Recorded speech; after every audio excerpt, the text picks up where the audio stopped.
Why am I so angry all the time now? I don't know what we're yelling about!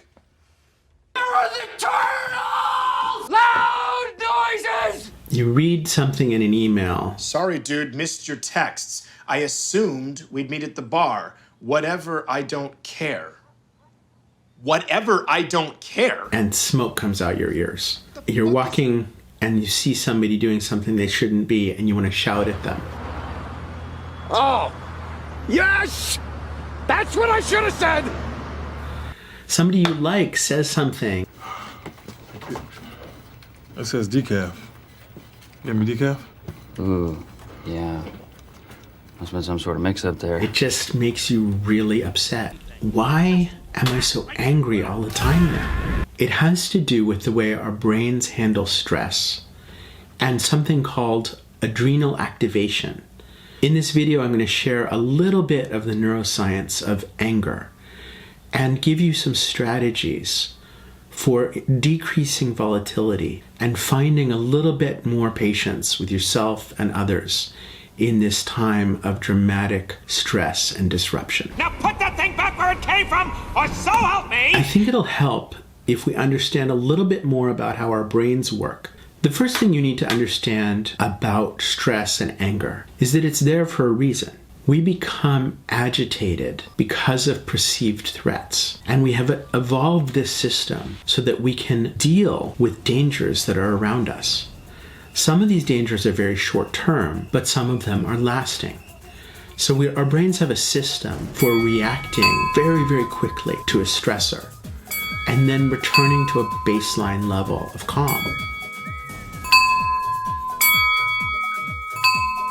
We have a second system which triggers something called the autonomic nervous system, which allows us to stay stressed for a longer period of time.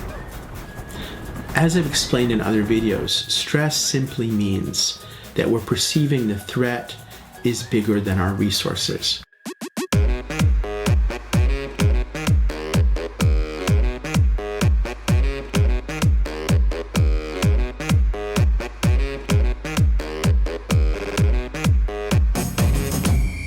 And when we have many, many things that are outside of our control, we become stressed, and it's our brain and body's way of preparing us to deal with this threat. The problem is that in this circumstance, we're not in a situation of a quick attack by some tiger. We're in a situation where we're in a long-term, prolonged stress environment. And so we need to manage our brain's automatic reaction and help ourselves and each other through this period of time. I want to remind you that anger is not actually something negative. There's nothing wrong with it. As Aristotle said, the real challenge is to be angry with the right person, to the right degree, at the right time, to use our anger in a way that's productive. When things go wrong, anger is there. This is anger.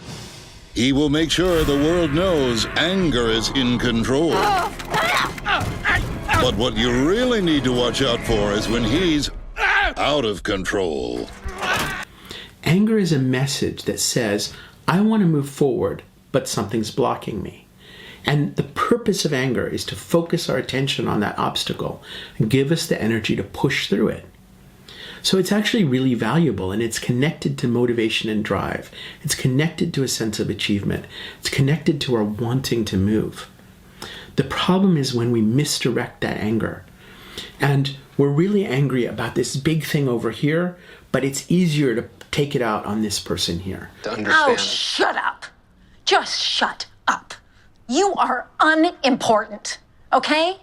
And you have suckered on to me like some sort of a car window Garfield. We're really angry about this crisis that we're in, but it's easier to take it out and direct it at this person who's close to us. And you, my friend, are responsible for delaying my rendezvous with Star Command.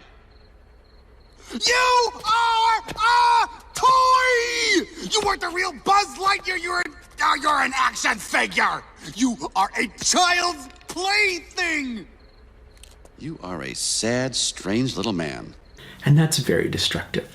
We need to apply our anger where it's suited. We need to be angry about the big problems and the injustices and the ways that people are not taking care of each other and our world. That deserves our anger. And if we can galvanize and use our anger towards those big problems, that actually is empowering for us. And we feel a sense of agency.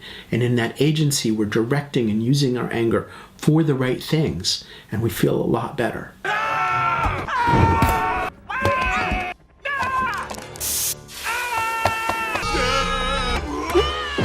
And then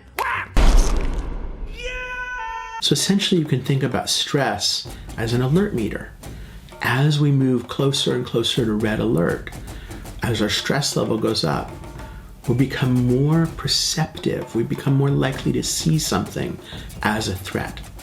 We're in the green zone and we're not very stressed, and we read something in an email. And we say, oh, that's kind of lame, but it's no big deal. When we're in the red zone, that very same sentence in the email causes us to go into high reactivity alert. It's because we're in a heightened state of sensitivity. Now, what's interesting is when we're in a volatile circumstance, when there's threats all around us and people around us are more agitated, we also become more agitated because emotions are social.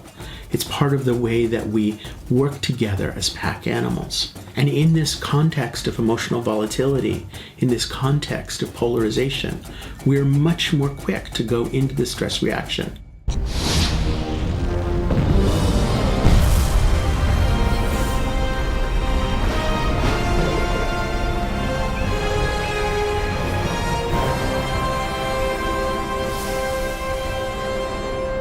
Just keep moving and don't look down. Look down. Look down. Don't move. Don't look down.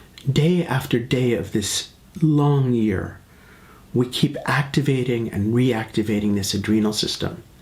And the adrenal system draws a lot of energy from our body. It's preparing us to fight, flee, or freeze. So every day we're activating and reactivating this system, and it's exhausting.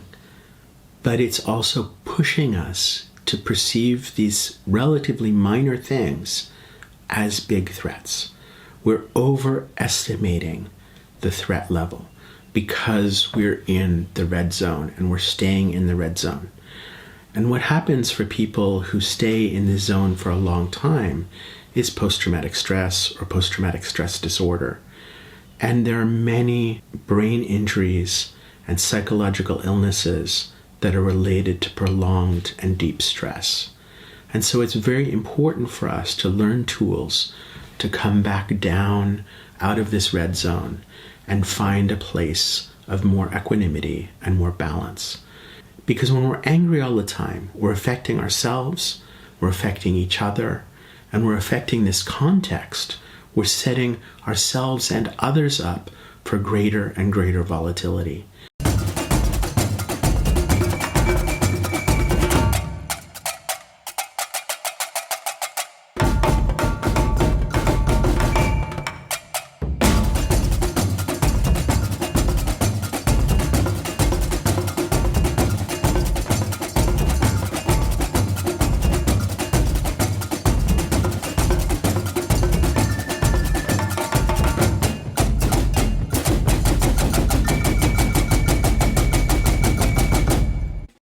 We have a model called the reaction cycle, which helps explain what's happening in this process. Basically, there are 3 stages in the reaction cycle. We get ready for the reaction.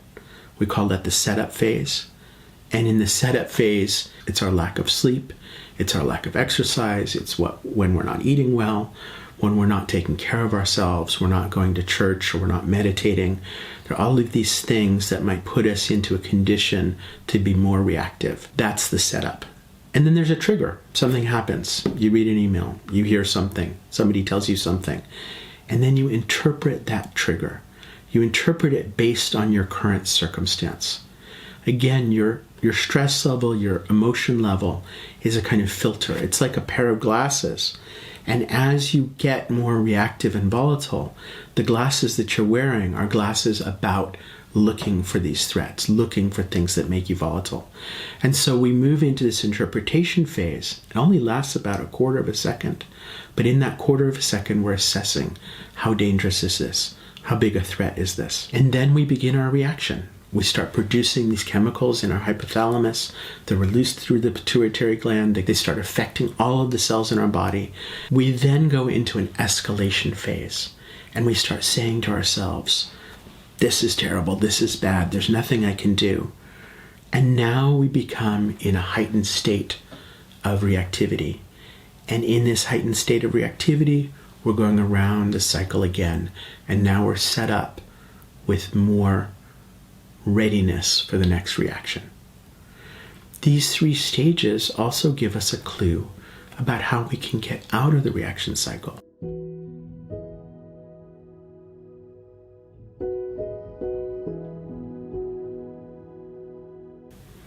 And in each stage, there's a basic tool that we can use to help us shift and move out of the reaction cycle and back towards a balance. So in the setup phase, what we're doing is we're putting ourselves out of balance. We're moving into a situation where we're more likely to appraise something as a threat. The secret in this stage is simply noticing and saying, oh, I'm a little bit out of balance here. I didn't sleep very well last night. I usually go for a walk in the morning and I didn't go for a walk. I was late and so I didn't eat breakfast. And I'm a little bit discombobulated.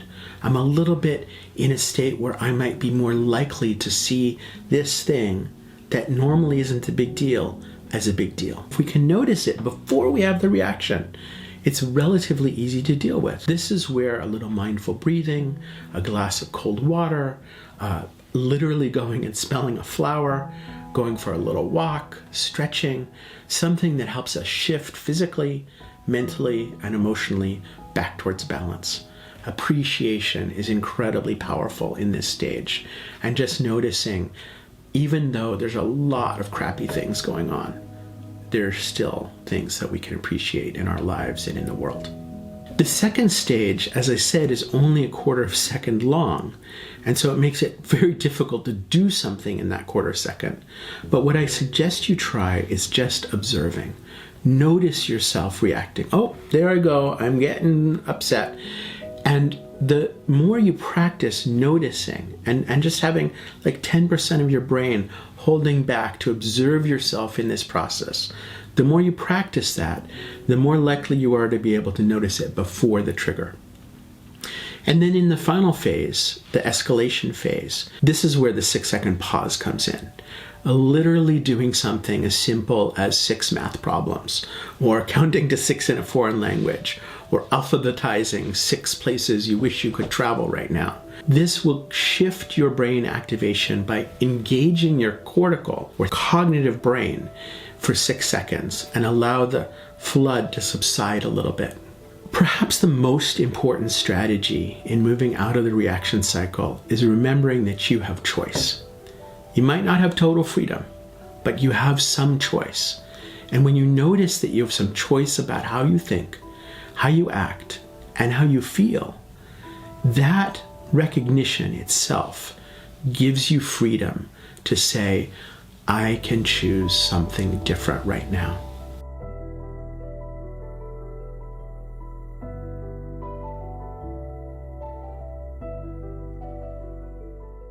This process of noticing our feelings and harnessing and directing these feelings is something we call navigating emotions. And one of the essential pieces of navigating emotions is to validate, to say, yes, that is what I'm feeling, and I'm feeling it for a reason. There's a lot of reasons why I'm so angry all the time now.